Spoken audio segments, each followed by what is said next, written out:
Zik walked on a thickly carpeted hallway. As expected of a noble family, there were luxurious decorations on both sides of the wall. However, they didn't quite match the status of a count. It looked as if the owner had kept the number of decorations to a minimum to match their status, and all of these things hinted at the character of the castle's master. However, Zik didn't care for the decorations around him and was lost deep in thought. Is it my father? His father was someone whom he had forgotten after leaving the family. He probably wants to talk to me about how I beat up that servant at night. Considering the order of events, Zik was not at fault. He did injure them a bit more than necessary, but if his family considered the way the servant and knight had disrespected him, Zik was not at fault. This was especially true for the servant. He deserved to have his neck cut off. That would have been the normal thing to do. Unfortunately, his family would not show the bare minimum of what was normal to him. In the past, this was the reason why Zik left his family. Halt! Zik stopped before a door with an engraving of a wolf's fierce-looking face. Next to the door, soldiers stood by with their swords. Zik tilted his head at them. Yeah. Thud, thud, thud. One of the soldiers knocked on the door. My lord Sir Zik has arrived. Let him come in. A low and grave voice seeped out through the door. Please go inside, sir. The soldier went back to his original spot, and Zik stared at the door for a moment. I remember I used to have a hard time going through this door. Zik couldn't remember his past well. He was basically a different person now, and he didn't have even the slightest bit of fear as he pushed the door open. The first figure Zik saw was an old man with a wire-like silver beard, sitting on a big chair. The man's large eyes and stubborn-looking lips stood out to him, and Zik knew that this man was his father and the castle's master, Count Steelwall. The Count wasn't the only person in the room.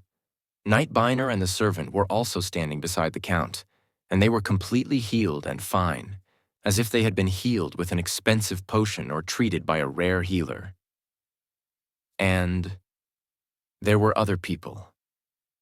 It's my mother and younger brother. Even with the faint lines around her eyes and mouth, his mother, Florelle Steelwall, was a beauty.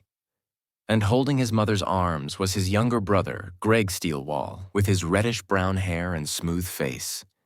It was because of them that even a servant treated Zik poorly. But I can't only blame them. Zik focused his gaze on the Count again. Since all of this wouldn't have happened without his approval. The master dictated how his family operated, meaning that Zik's poor treatment was what his father also wanted. The Count's piercing eyes stared at Zik. If it had been the original Zik, he would have lowered his gaze and given a polite greeting, but Zik was different now. He stood up straight and continued to meet the Count's eyes. Twitch. The Count's eyebrows moved. Did you even forget how to say a basic greeting? The Count's voice was quiet but filled with rage. If it were Zik as the demon lord of strength, he would have laughed at the Count's rage and smashed the Count's head on the desk, but surprisingly, Zik bowed his head.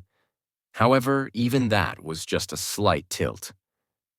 The Count moved his eyebrows even further. He must be annoyed. Zik stopped moving. He thought about messing up everything like he would have done as the demon lord, but he decided against it. It was impossible to do that with the body he had right now. For hundreds of years, the Steelwalls were a distinguished family that protected the kingdom from foreign attacks. Their force was one of the greatest in the kingdom. Besides, Zik still needed to decide how to live his new life. He didn't want to screw things up from the beginning. Of course, Zik's standards for screwing up differed from the norm, but still. Look at him, my lord. This child hasn't changed his ways. Haven't I told you? He won't even show basic etiquette anymore. This child has always disrespected his mother and brother, and he is now disrespecting his own father. How far will his audacity go? Wow, look at her go. Watching his mother, no, his stepmother drip crocodile tears, Zitch laughed inside his head. Greg added in his comments, "Father and mother. Brother must be a bit tired. I'm sure he doesn't truly have any ill intentions." Like peas in a pod. Zick felt like bursting into laughter at his brother's pretentious reply. Zick's family was complicated, but could be explained simply in some ways. The current countess had entered the family after his mother's death, and his half-brother was born afterwards. In short, the countess wished for her own son to become the next heir instead of the eldest son. Even a cheap third-rate novel wouldn't be this cliché. But this was reality for Zick. "What do you have to say to that?" The Count's voice became rougher, possibly as a result of Greg's words. However, Zitch had no intention of calming his father's rage. "Yeah, what do you want me to say?" Zick didn't even attempt to hide his rebellious tone. Everyone, including the Count, was surprised.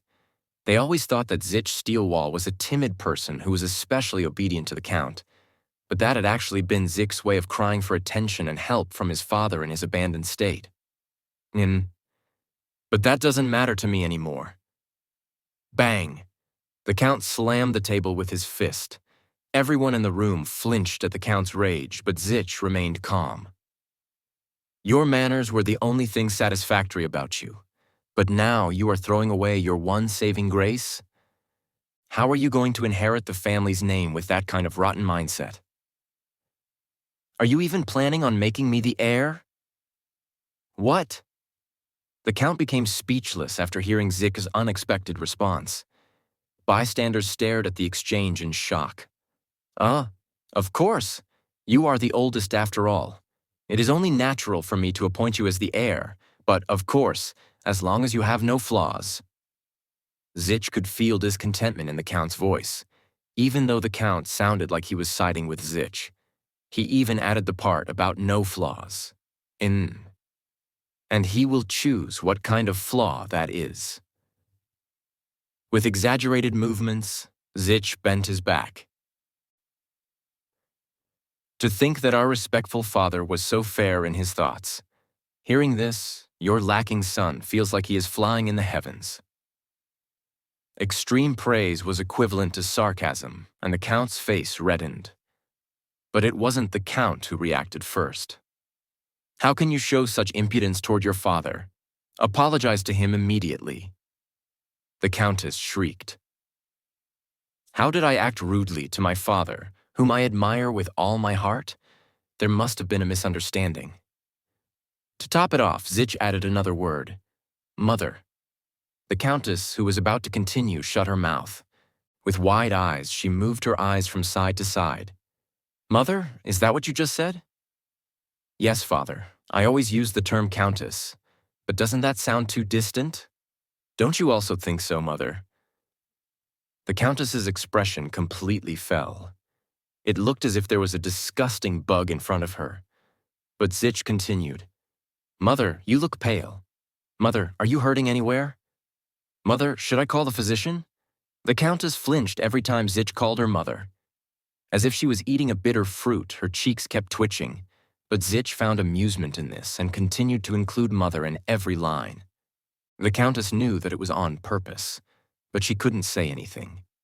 After all, he was also supposed to be her son. There was no way she could stop him from calling her mother. I am fine. I am not hurting anywhere." "Dear mother, I'm relieved that you are fine. But mother, just in case, please get an examination by a physician." "I don't think I will be at peace until then, mother." Cough. As if something was stuck in her throat, the Countess began to look pale. Then, the Count made a fake cough and ended Zitch's teasing. "Do you know why I called you here today?" The Count scanned Zitch's expression. Zitch seemed different from his usual self. "It probably has something to do with those two, right?" Zitch pointed at the servant and the knight. "Yes, about what you did to—" "I sincerely apologize, father." Zitch bowed his head. His polite apology completely contrasted his rebellious attitude from a moment ago. The Count was left speechless at Zich's sudden change in attitude. What Zich did afterward surprised him even more. "I'm sorry for bothering you because I didn't clean up my mess properly. From now on, I will take care of matters like this more properly." Zik began to move, and everyone stared at him. He was heading towards the corner of the room where a decorative sword was hanging with an X marked on top of it. Swing. As expected of a military family, even the edge of a decorative sword was sharp.